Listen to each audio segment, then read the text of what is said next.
एक मथुरा नगरी, और मथुरा नगरी के एक राजा हैं जिनका नाम है उग्रसेन। उग्रसेन की पत्नी है जिनका नाम है पवन रेखा।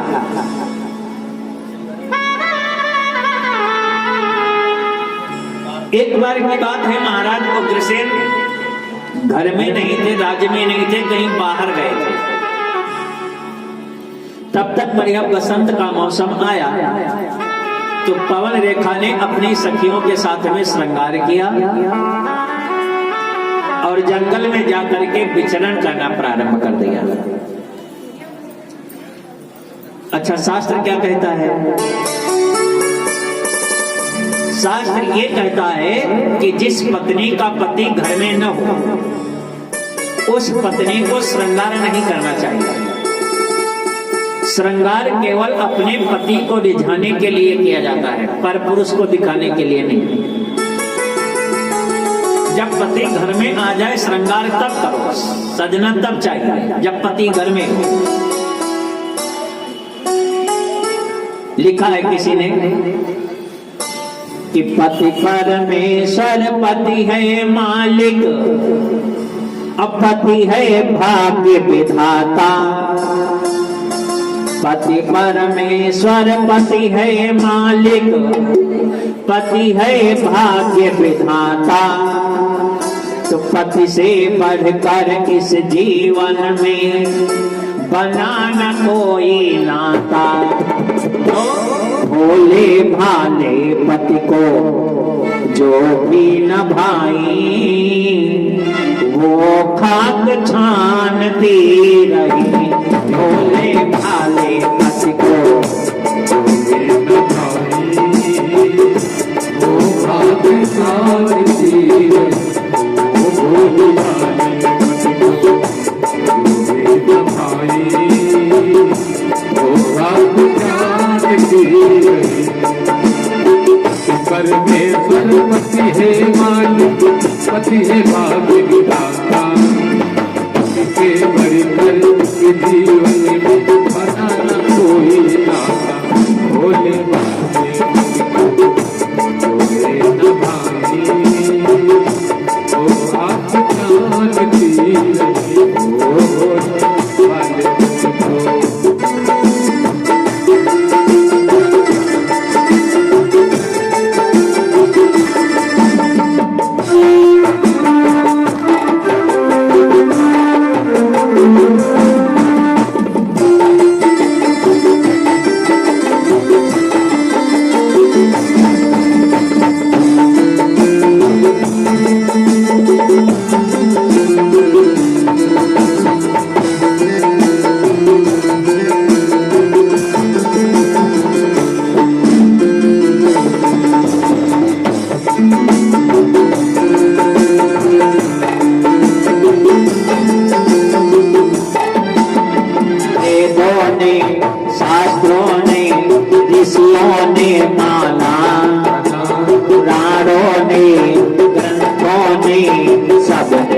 बखाना।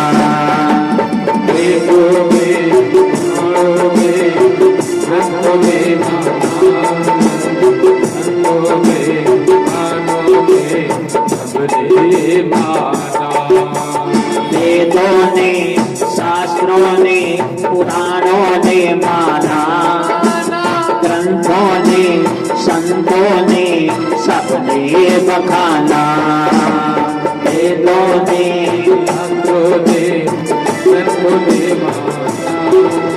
शास्त्रों में पुराणों में सबने बखाना। पति परमेश्वर, पति है मालिक, पति प्राणेश्वर, पति है मालिक। पति प्राणेश्वर, पति है मालिक, पति है भाग्य विधाता। पति से बढ़कर इस जीवन में बना न कोई नाता। भोले भाले पति को जो भी न भाई, वो हाथ छानती रही। भोले भाले पति को जो भी न भाई,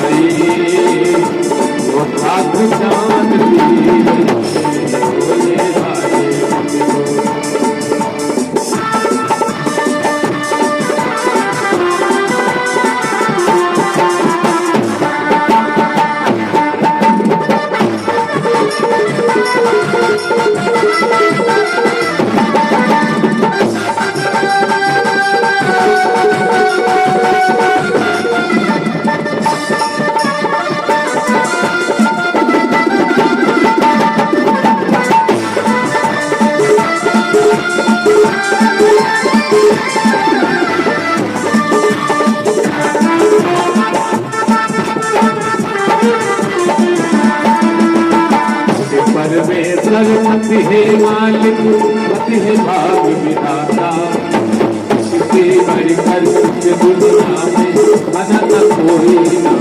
बोले वाले पति को जो भी न मारे, वो बात नहीं रही। बोले वाले पति को जो भी न मारे, पवन रेखा ने श्रृंगार किया, जंगल में जाकर के सखियों के साथ में विचरना प्रारंभ किया। तो उसी जंगल में द्रुमनिक नामक एक असुर रहता था, और जिन्हीं द्रुमनिक ने पवन रेखा के यौवन को देखा तो वासना जागृत हो गई। अपनी मायावी शक्तियों के द्वारा द्रुमनिक ने पवन रेखा के साथ में संसर्ग करना प्रारंभ कर दिया। जिन्हीं द्रुमनिक ने संसर्ग करना प्रारंभ किया तो पवन रेखा को पता चल गया कि कोई मायावी शक्तियों के द्वारा मेरे सतीत्व को नष्ट कर रहा है। पवन रेखा को क्रोध आ गया, जो भी हो मेरे सामने प्रकट हो। तो द्रुमनिक सामने प्रकट हुआ, देवी ये अपराध मुझसे हुआ है। जी पवन रेखा ने देखा कि असुर ने मेरे सतीत्व को नष्ट किया है, तो पवन रेखा को क्रोध आ गया, तुमने मेरे सतीत्व को नष्ट किया।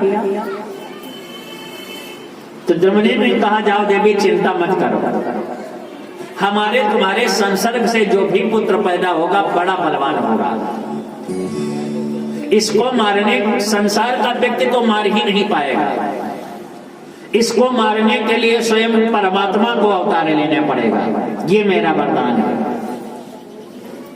तो पवन रेखा ने कहा, तू असुर है ना, तो तेरी संतान भी असुर ही होगी, क्योंकि शास्त्र कहता है पिता जायते पुत्र, पिता ही पुत्र के रूप में जन्म लेता है, जैसा पिता होगा पुत्र भी वैसे होगा।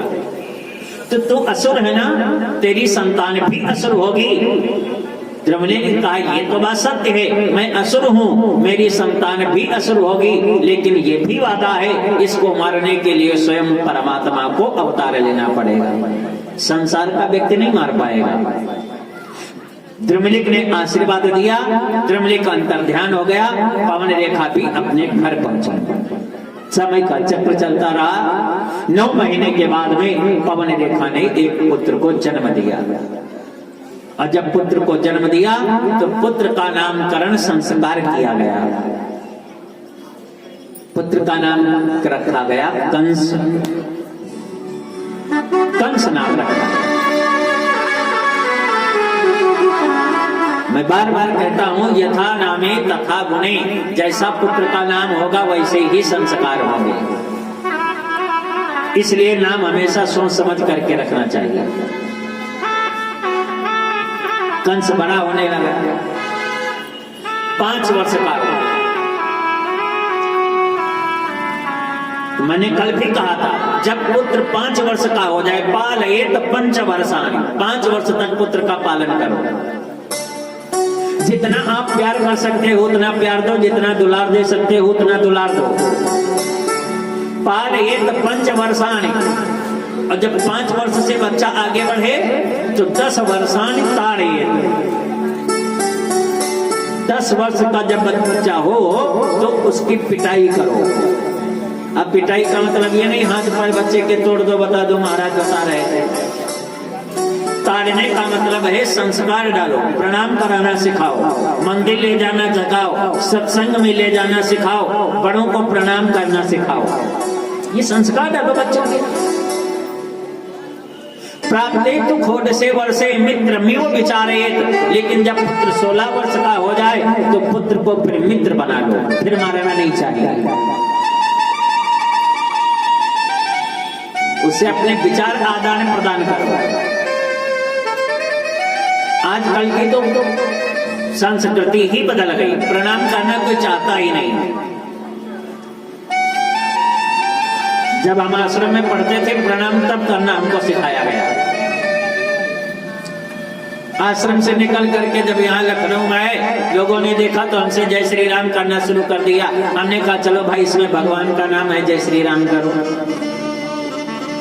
भारत देश ने थोड़ी सी उन्नत कर ली तो जय श्री राम ने उन्नत कर ली। कुछ दिन के बाद जय श्री राम बंद हो गया। जब लोग जाते थे तो कहते थे टाटा टाटा। हमने कहा चलो भाई टाटा भी ठीक है। भारत देश ने थोड़ी सी उन्नत और कर ली तो टाटा ने भी उन्नत कर ली। कुछ दिन के बाद टाटा भी बंद हो गया। जब लोग जाते थे तो कहते थे बाय बाय। भगवान की कृपा से घर घर में बाय हो गई। घर घर में बात हो गई।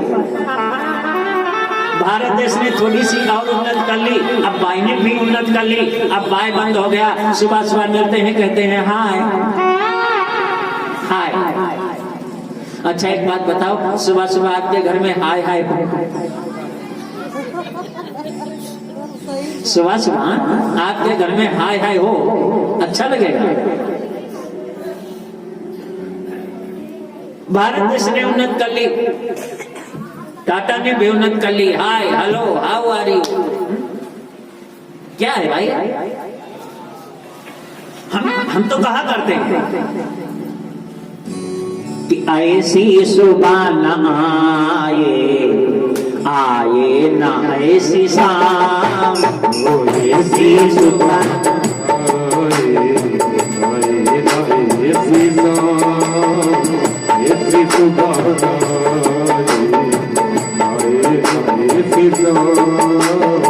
ऐसी सुबह न आए आए ना ऐसी शाम, ऐसी सुबह न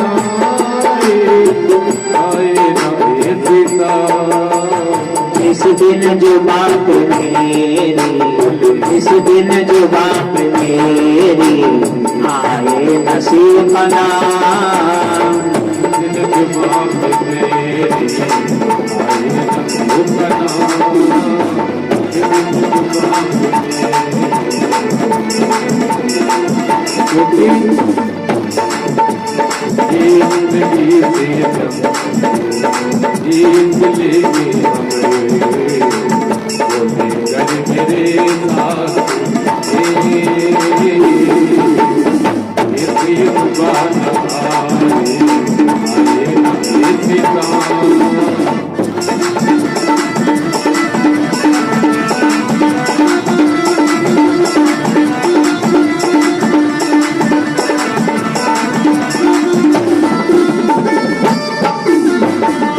ऐसी सुबह न आए आए न ऐसी शाम, जिस दिन जुबां पे मेरी आए न शिव का नाम।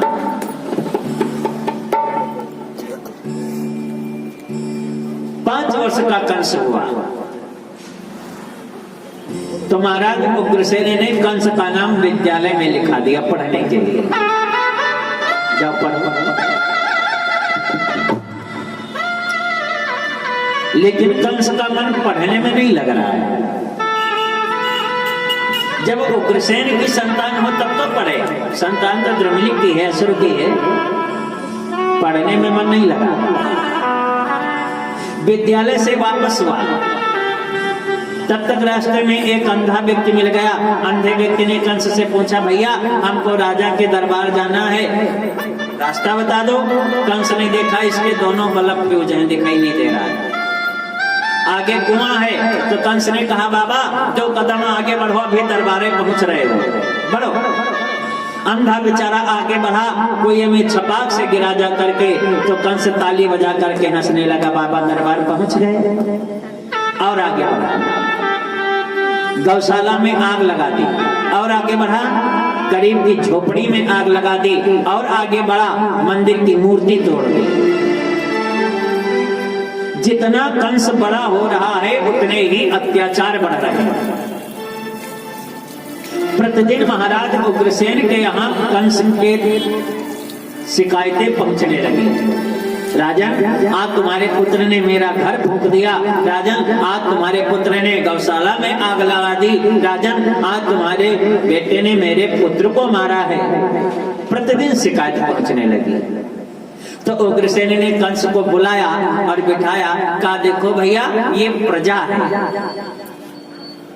और जिसके शासन काल में प्रजा दुखी होती है, रोती है, वो राजा नरकगामी होता है। कि जासु राज लगे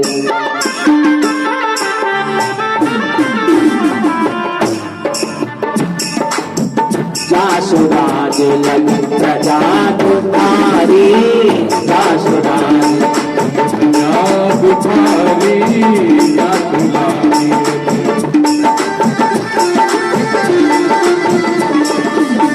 जासु राज लगे, जासु राज लगे प्रजा दुखारी, सोनप आवसे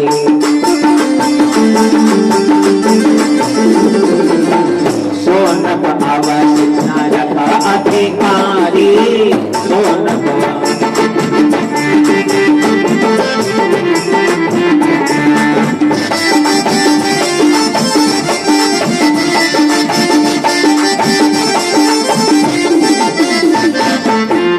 जासु राज लगे प्रजा दुखारी, सोनप अवश्य नरक अधिकारी। वो राजा नरकगामी होता है। जनता जनार्दन की आवाज है, जनता की आवाज भगवान की आवाज है। जनता को परेशान मत करो, ये प्रजा है। जनता चाहे तो तुमको सर पर बिठा ले, जनता चाहे तो तुमको धूल में मिला दे। इसको परेशान मत करो। और एक बात याद रखना मेरे भाई, कभी किसी गरीब को मत सताना, क्योंकि गरीब की आंखों से निकला हुआ आंसू बिल्कुल भगवान के पास पहुंचता है जाकर के। अब भगवान सब कुछ बर्दाश्त कर सकते हैं, लेकिन अपनी भक्त का अपमान उनसे कभी भी बर्दाश्त नहीं होता है। तो ऐसा संसार में रह करके कोई काम मत करना जिससे कोई रो पड़े। उग्रसेन कंस को समझाने लगे कि कंस की बात समझ में नहीं आ रही है। कंस ने कहा पिताजी ये तो सबकी अपनी अपनी आदत है। अरे उनको चमन में आग,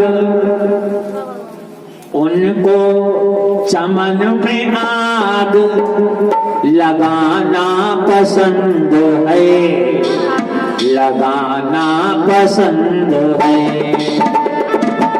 को चमन में लगाना पसंद है, लगाना पसंद है।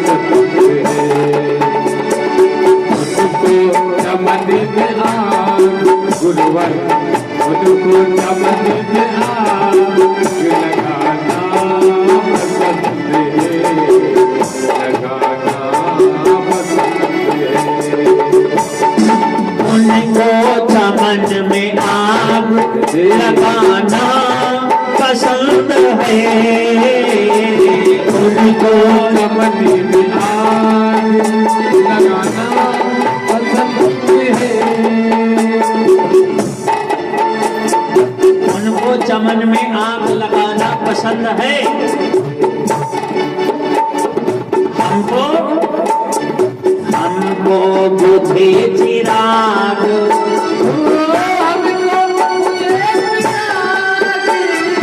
हमको बुझे चिराग जलाना पसंद है, जलाना पसंद है।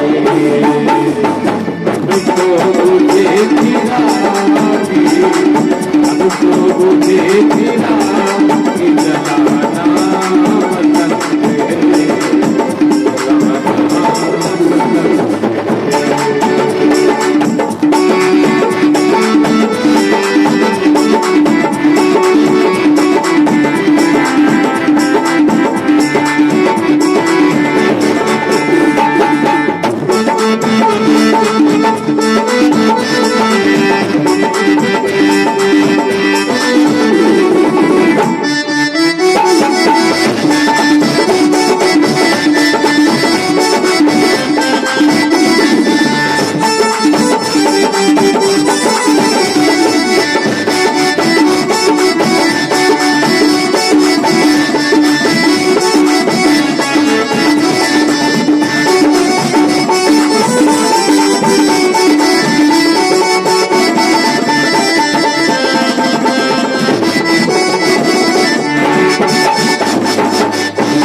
कीचड़ में सने लोग कीचड़ उछालेंगे सदा। कीचड़ में फंसे लोग वर्मा जी, कीचड़ उछालेंगे सदा। कीचड़ में सने लोग कीचड़ उछालेंगे सदा। कीचड़ में फंसे लोग कीचड़ उछालेंगे सदा। कीचड़ में सने लोग कीचड़ उछालेंगे सदा। हमको तो श्याम रंग में, हमको तो श्याम रंग में नहाना पसंद है, नहाना पसंद है।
उग्रसेन ने जब समझाया तो कंस ने अपना तर्क दिया।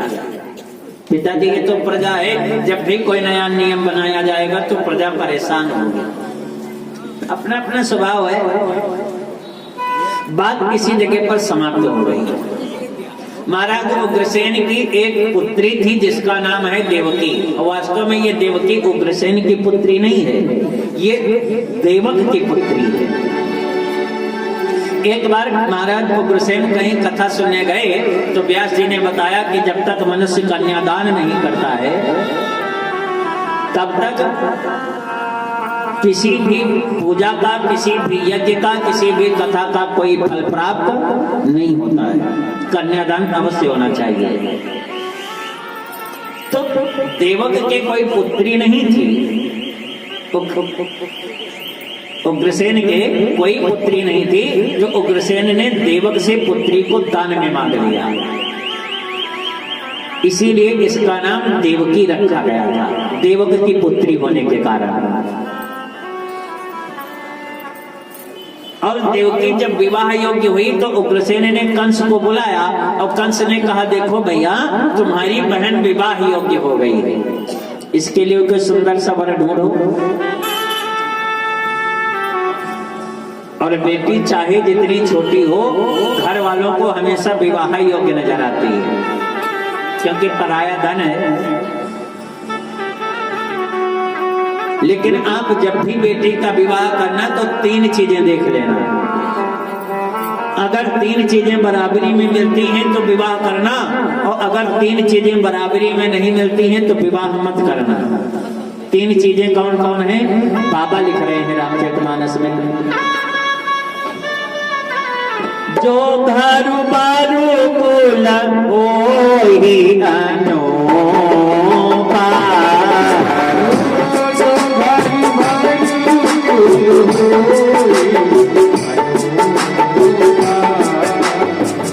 जो घर बारू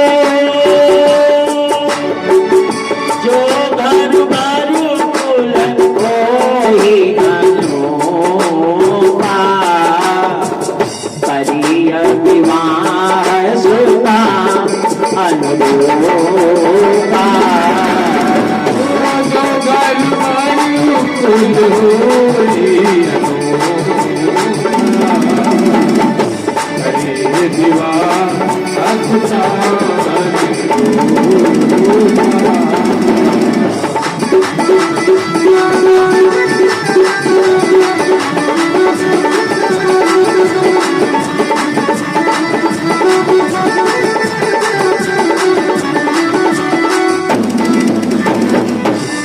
चीजें देखो। नंबर एक, घर।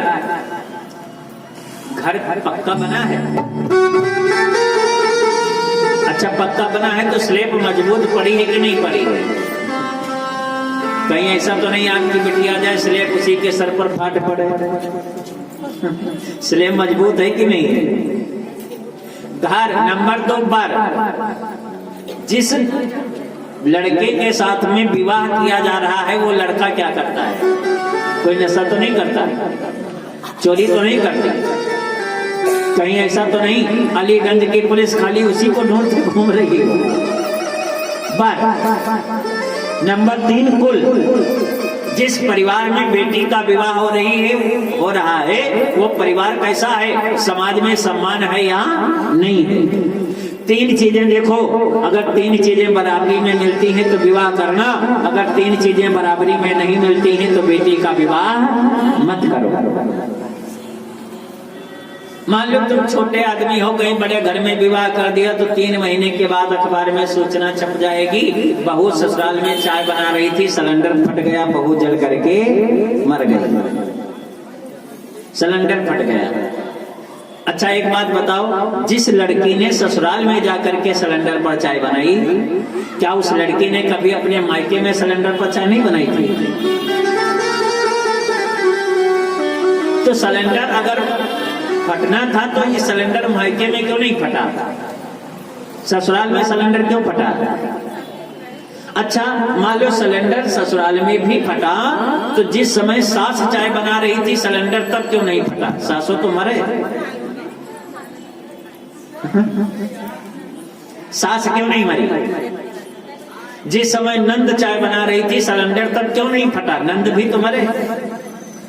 न नंद मरती है न सास मरती है, जब जब मरती है बहू मरती है। वैसे हम बताएं, जब आप लड़के का विवाह करो तो हम तो कहते हैं लड़के और लड़की का जन्मांक न मिलाओ। अब अगर जन्मांक मिलाना है तो सास बहुरिया का जन्मांक मिलाओ। हाँ, सास बहू का जन्मांक मिलाओ, देखो इनकी दोनों की पट जाएगी कि नहीं पटेगी? लड़के की तो बेचारी चाहे रो करके पटे चाहे हंस करके पटे, कटनी ही कटनी जिंदगी है। जब जब ये सिलेंडर फटते रहेंगे तब तक देश का कल्याण नहीं होगा, क्योंकि बहू को कहा जाता है गृह लक्ष्मी, ये घर की लक्ष्मी है। और जिस घर की लक्ष्मी ही 24 घंटे रोती रहेगी उस घर में कभी भी संपन्नता नहीं आ सकती है। तीन चीजें देखो, हम ये नहीं कहते ना दहेज लेना पाप है ना दहेज देना पाप है। अगर पाप है तो दहेज मांगना पाप है।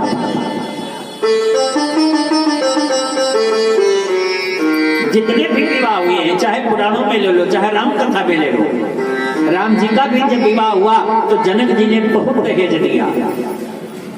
जनक जी ने इतना दहेज दशरथ जी को दिया कि अयोध्या में दहेज रखने की जगह नहीं बची, इतना दहेज दिया गया।